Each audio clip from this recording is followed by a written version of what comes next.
Hello दोस्तों, good morning. आप सभी लोगों का स्वागत है हमारे चैनल जीके ट्रिक पर। हम राजस्थान पशु परिचर भर्ती 2024 के लिए आज एक नया मॉडल पेपर लाए हैं, तो हम देरी ना करते हुए मॉडल पेपर शुरू करते हैं।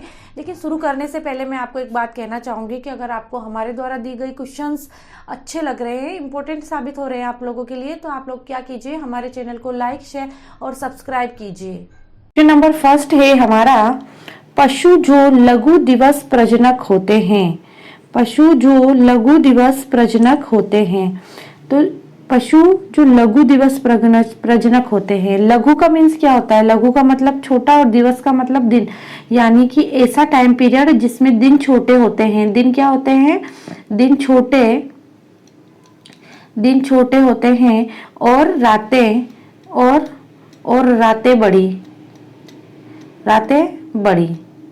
ठीक है, तो वो दिन क्या कहलाता है? लघु दिवस कहलाते हैं। इट मीन्स सर्दी के दिन। कौन से दिन? सर्दी वाले दिन। ठीक है, तो पशु जो लघु दिवस प्रजनक है, यानी कि ऐसे पशु जो सर्दियों में प्रजनन करते हैं, वो कौन से हैं? एक तो भेड़ है, ऑप्शन है दूसरा घोड़ी, तीसरा ऑप्शन है भैंस और चौथा ऑप्शन है ए और बी दोनों। तो देखिए यहाँ पर भैंस और भेड़, ये दोनों क्या है? लघु दिवस प्रजनक, यानी कि शीतकाल में। और घोड़ी क्या है? ग्रीष्म काल में, यानी कि दीर्घ दिवस प्रजनक है। यानी कि दीर्घ दिवस प्रजनक क्या है? घोड़ी। और लघु दिवस प्रजनक क्या है? भेड़ और भैंस। ठीक है, तो हमारा आंसर क्या होगा? डी ऑप्शन आंसर होगा, ए और बी। नेक्स्ट क्वेश्चन है, राष्ट्रीय व्यापी कृत्रिम गर्भाधान कार्यक्रम कब शुरू हुआ? राष्ट्रीय व्यापी कृत्रिम गर्भाधान कार्यक्रम कब शुरू हुआ? तो हमारे ऑप्शन है सितंबर 2018 में हुआ, या सितंबर 2020 में हुआ, सितंबर 2019 में हुआ, या सितंबर 2021 में हुआ। तो राष्ट्रव्यापी कृत्रिम गर्भाधान कार्यक्रम, ये जो भारत सरकार के द्वारा है, सेंट्रल गवर्नमेंट के द्वारा चलाया गया कार्यक्रम है। ये शुरू किया गया था 2019 में। सितंबर 2019 में ये कार्यक्रम क्या किया गया था? लॉन्च किया गया था, तो प्रारंभ आया था। तो हमारा आंसर क्या होगा? आंसर सी होगा, सितंबर 2019। नेक्स्ट क्वेश्चन क्या है? गाय में कृत्रिम गर्भाधान की विधि है। ये क्वेश्चन हमारे पहले भी आ चुका है, लेकिन ये हमारा क्या है? इंपॉर्टेंट है। मैं इसको पहले करवा चुकी हूँ, आपको इसका आंसर याद होगा। लेकिन उस समय क्या हुआ था? उस समय सिर्फ इसके इंग्लिश नेम लेके आए थे, लेकिन इस टाइम क्या इसका हिंदी नेम भी लेके आए। क्योंकि बहुत सी बार क्वेश्चन क्या करेगा, आपको यही वाला क्वेश्चन देगा, लेकिन आपको क्या उसका हिंदी नाम भी आना चाहिए। ठीक है, तो हिंदी नाम देकर पूछ देगा तो हम क्या हो जाएंगे? कंफ्यूज हो जाएंगे। तो देखो, हम वेजाइनल विधि, इस वेजाइनल विधि को हिंदी में क्या बोलते हैं? योनि विधि। रेक्टो वेजाइनल विधि यानी कि गुदा योनि विधि, और रेक्टल विधि यानी कि गुदा विधि, और इनमें से कोई नहीं। तो इसका आंसर हमें याद है, इसका आंसर क्या था? रेक्टो वेजाइनल विधि था। क्या था? रेक्टो वेजाइनल विधि, यानी कि गुदा योनि विधि। क्या है इसका आंसर? गुदा योनि विधि। ऑप्शन बी है इसका आंसर। क्या है इसका आंसर? Option B. यहाँ पर थोड़ी सी टाइपिंग मिस्टेक हो गई है। ऑप्शन बी इसका आंसर है, ऑप्शन बी, रेक्टो वेजाइनल विधि। ठीक है, इसका आंसर है गुदा योनि विधि। ठीक, नेक्स्ट क्वेश्चन, वह पशु जो साइलेंट हीट दिखाता है। क्या दिखाता है? Silent heat. वह पशु जो साइलेंट हीट दिखाता है। देखो, कुछ पशु ऐसे होते हैं जो मद में आने पर लक्षण प्रकट करते हैं। मद में आने पर क्या करते हैं? लक्षण क्या करते हैं? लक्षण प्रकट करते हैं। ठीक है, लक्षण प्रकट करते हैं, तो उसे क्या कहा लक्षण प्रकट करते हैं हीट में आने पर। किस में आने पर? हीट में आने पर। लेकिन कुछ पशु ऐसे होते हैं जो मद में आने पर लक्षण प्रकट नहीं करते हैं, तो उन्हें क्या कहा जाता है? उन्हें साइलेंट हीट कहा जाता है। कौन से हीट कहा जाता है?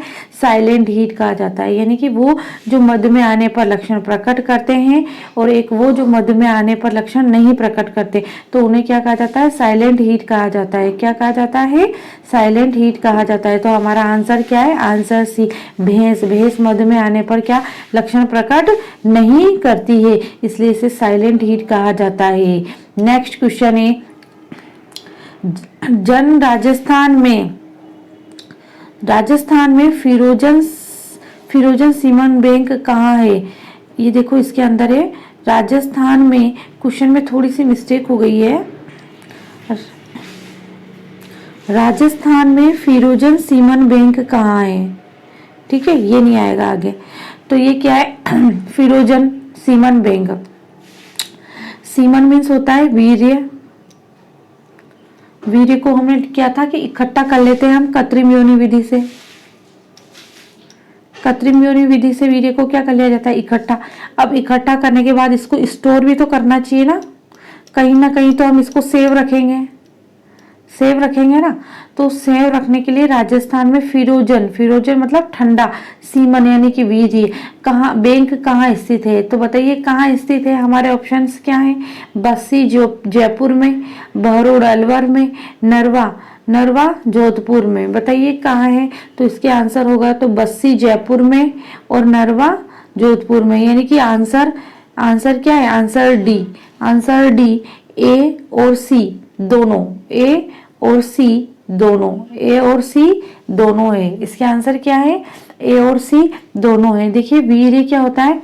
वीर्य को हम कृत्रिम योनि विधि से इकट्ठा कर लेते हैं और इकट्ठा करने के बाद अब हम इकट्ठा करेंगे और उसको सेव, अगर उसको फ्रीजन नहीं करेंगे, उससे सेव नहीं रखेंगे कहीं अच्छी जगह, तो वो क्या होगा? खराब हो जाएगा। फिर हमारे स्टोर करने का मीन मतलब ही नहीं निकल पाएगा। इसलिए उसको क्या करना है? उसको सेव भी रखा जाता है स्टोर करने के साथ, ताकि कभी भी किसी भी पशु को क्या करा सके, हम क्या करा सके? प्रजनन करा सके, डायरेक्ट वीर्य उसकी योनि में भेज सकें। किसकी योनि में? मादा की योनि में। ठीक है, तो यहाँ पर ऑप्शन क्या है हमारा आंसर? इसका हमारा आंसर ये वाला है। आंसर ए और सी दोनों ऑप्शन है। ये ए ऑप्शन है, ये बी है, ये सी है और ये डी है। तो इसका आंसर क्या है? डी, ए और सी दोनों है। नेक्स्ट क्वेश्चन है, इसके आंसर में मिस्टर ए देखिए, ए और सी दोनों। ठीक है, आंसर डी आएगा इसके अंदर, आंसर डी। नेक्स्ट क्वेश्चन है, नेक्स्ट क्वेश्चन में वीर्य को लंबे समय तक भंडारण होता है। वीर्य का लंबे समय तक भंडारण होता है। वीर्य का लंबे समय तक क्या होता है? भंडारण होता है। टेम्परेचर दे रखे हैं आपको कि कितने समय तक इसका, कब तक इसका लंबे समय तक हम स्टोर कर सकते हैं। तो हमारा आंसर देखो क्या दे रखे हैं? ऑप्शन ए दे रखा है -96 डिग्री सेंटीग्रेड, सेकेंड ऑप्शन दे रखा है -89 डिग्री सेंटीग्रेड, थर्ड ऑप्शन दे रखा है -196 डिग्री सेंटीग्रेड और डी ऑप्शन दे रखा है ये सभी। तो हमारा आंसर क्या होगा?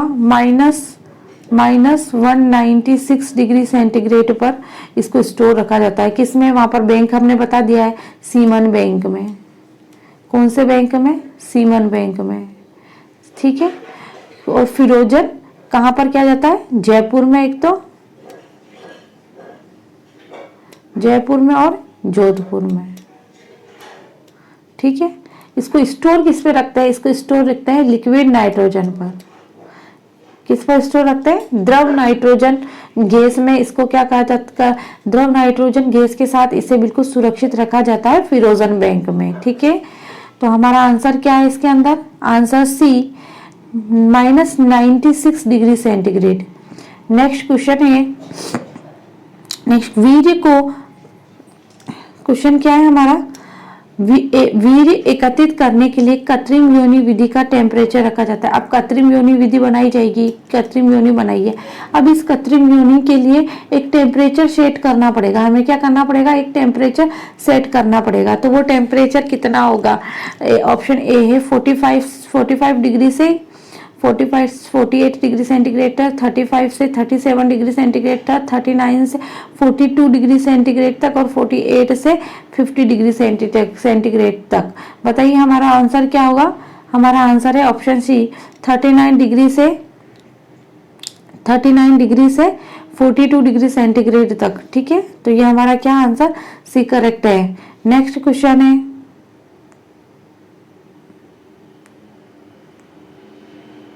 गाय में कृत्रिम गर्भाधान में वीर्य कहाँ छोड़ा जाता है? लास्ट में क्वेश्चन आया है, हम वीर्य इकट्ठा करते हैं फ्रोजन बैंक में किस पे? लिक्विड नाइट्रोजन के साथ। अब कृत्रिम गर्भाधान कहाँ छोड़ा जाता है? ठीक है, जैसे स्टोर है, सीमन हमारे पास क्या है? स्टोर है। अब किसी मादा पशु को, मादा गाय को क्या करना है? हमें गर्भवती करना है। क्या करना है? गर्भवती करना है। तो हम उस सीमन बैंक से क्या लेंगे? वीर्य लेंगे। अब उस वीर्य को मादा की योनि में, मादा की ये योनि है, इस योनि में कहाँ प्रवेश छोड़ा जाएगा जिससे कि वो गर्भवती हो जाए? तो इसको गर्भाशय में छोड़ा जाएगा, या सर्विक्स में जिसे ग्रीवा कहा जाता है, या अंडवाहिनी में, या ओयोनि में। बताइए कहाँ छोड़ा जाएगा?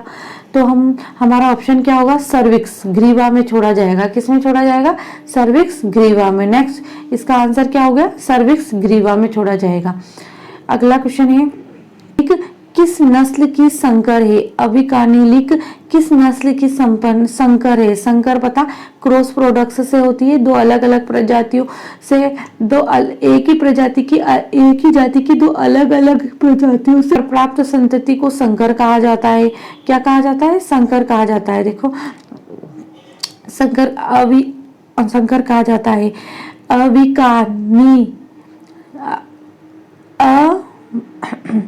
अविकालिनी किस नस्ल की संकर है? तो इसका ऑप्शंस क्या होगा? इसके ऑप्शन है, मेरिनो का संकर किससे कराया? मालपुरा से। रेबुलिएट का संकर कराया मगरा से, या रेबुलिएट का संकर कराया चौकला से, या रेबुलिएट का संकर कराया मालपुरा से। किससे कराया बताइए? है ना, इसमें ऑप्शन ए है मेरिनो का संकर मालपुरा से, रेबुलिएट का संकर मगरा से, रेबुलिएट का संकर चौकला से, और रेबुलिएट का संकर मालपुरा से। बताइए तो इसका आंसर क्या होगा? रेबुलिएट का संकर मालपुरा से करवाने पर यह नस्ल हमें प्राप्त होगी संकर प्रजाति। आंसर है option D. Answer question number 10 है, विपथन प्रक्रम में क्या होता है? विपथन प्रक्रम में क्या होता है? अब विपथन प्रक्रम में क्या होता है? विपथन प्रक्रम में ये होता है, क्या होता है बताइए? हमारा ऑप्शन है, दुधारू गाय का चयन किया जाता है, या कम दुधारू गाय का अलगाव किया जाता है, या अच्छे भोजन का प्रबंधन किया जाता है, या अच्छी पशुशाला का प्रबंधन किया जाता है। विपथन प्रक्रम में क्या होता है? दुधारू गाय का चयन होता है, या कम दूध देने वाली गाय का अलगाव किया जाता है, या अच्छे भोजन का प्रबंध किया जाता है, या अच्छी पशुशाला का प्रबंधन किया जाता है। बताइए इसका आंसर है, कम दुधारू गाय का अलगाव किया जाता है। कम दुधारू गाय होती है ना, उसको अलग कर दिया जाता है, इसे विपथन प्रक्रम कहा जाता है। तो इसका आंसर क्या होगा? हमारा आंसर ऑप्शन बी, कम दुधारू गाय को अलग किया जाता है। नेक्स्ट क्वेश्चन है, गोल पशुगृह का मुख्य लाभ क्या होता है? गोल पशुगृह जो बनाते हैं ना, राउंड शेप में पशुगृह या पर तो इसका क्या मुख्य इसका लाभ होता है कि प्रकाश का समान वितरण हो। जो प्रकाश आए ना तो चारों दिशाओं से आए, बिल्कुल सीमित रूप से सबके पास प्रकाश पहुंचे, क्योंकि विकास में प्रकाश का भी महत्वपूर्ण योगदान होता है। अगला क्वेश्चन है, वर्मी कंपोस्ट। ये तो हम बचपन से ही पढ़ते आ रहे हैं। वर्मी कंपोस्ट खाद बनाने के लिए किसका यूज किया जाता है? वर्मी कंपोस्ट खाद बनाने के लिए क्या मुर्गियों का यूज किया जाता है, या बकरियों का यूज किया जाता है, या गाय का यूज किया जाता है, या केचुए का यूज किया जाता है? वर्मी कंपोस्ट खाद बनाने के लिए केचुए का यूज किया जाता है। ये गंदगी के ढेर होता है, यहाँ पर गोबर मल मूत्र वगैरह पड़ा हुआ है, इसके अंदर केचुए को छोड़ दिया जाता है। ठीक है, केचुए को छोड़ दिया जाता है तो केचुआ क्या होता है, इस गंदगी मिट्टी जो भी इनको खा के जो मल निकालता है ना, वही मल क्या कहलाता है? Vermi compost. केचुए का मल क्या कहलाता है? Vermi compost. इसका यूज हम किसके रूप में करते हैं? खाद के रूप में करते हैं। ठीक है, किसके रूप में करते हैं? खाद के रूप में करते हैं। यानी कि केचुए को क्या कहा जाता है? किसान का मित्र भी कहा जाता है। किसान का मित्र किसे कहा जाता है? केचुए को। नेक्स्ट क्वेश्चन है, तो इसका आंसर क्या होगा बताइए? इसका आंसर केचुआ होगा। ठीक है, नेक्स्ट क्वेश्चन है हमारा, राजस्थान में ऊन की मंडी किस जिले में है? श्री गंगानगर में, हनुमानगढ़ में, बीकानेर में, या जोधपुर में है? तो बताइए ऊन की मंडी कहाँ स्थित है? तो ऊन की मंडी कहाँ स्थित है? उनकी मंडी स्थित है बीकानेर जिले में। किसमें स्थित है? बीकानेर जिले में। हमारा आंसर क्या होगा? आंसर सी, बीकानेर जिला। नेक्स्ट क्वेश्चन है, नेक्स्ट क्वेश्चन बताइए, ब्रूडिंग के लिए कौन सी नस्ल उपयुक्त मानी जाती है? ब्रूडिंग के लिए कौन सी नस्ल उपयुक्त मानी जाती है? व्हाइट लेग हॉर्न, दूसरा है कड़कनाथ, तीसरा क्या है? बुसरा। तो बुसरा। तो बताइए इसमें कड़कनाथ कौन सी किस्म उपयुक्त मानी जाती है? कड़कनाथ उपयुक्त मानी जाती है। ऑप्शन बी इसमें करेक्ट है। नेक्स्ट क्वेश्चन है, पशुओं में दूध देने के लिए कौन सा हार्मोन्स उत्तरदायी होता है? पीएच हार्मोन्स नहीं, lactic hormones, PS hormones, lactis hormone, oxytocin hormones या एड्रेनलिन हार्मोन। तो इसका ऑप्शन आएगा लैक्टिक हार्मोन। क्या ऑप्शन आएगा इसका? लैक्टिक हार्मोन ऑप्शन आएगा। तो थैंक यू।